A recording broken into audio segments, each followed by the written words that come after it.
पक्षाच्या आहेत म्हणून त्या माऊलीने मला विचारलं, की तिच्या भावाने विचारलं, तुमच्या लेकीचा अशी आत्महत्या झाली असती आणि जर तुमच्याच पक्षातल्या लोकांनी असं चारित्र्य हनन केलं असतं तर काय केलं असतं, काय उत्तर द्यायचं आम्ही, काय उत्तर द्यायचं, कोणत्या तोंडाने द्यायचं? जे काही आहे त्याचा तपास होणं गरजेचं आहे. त्यामुळे चाकणकर बाईंनी अत्यंत चुकीच्या पद्धतीने पीडिताचं चारित्र्य हनन केलेलं आहे. कोर्टामध्ये जे काय आहे ते सगळं समोर आलं असतं.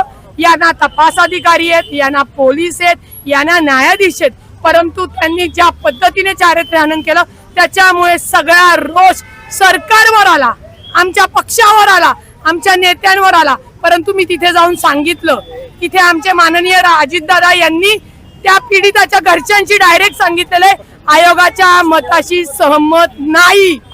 त्याच्यामुळे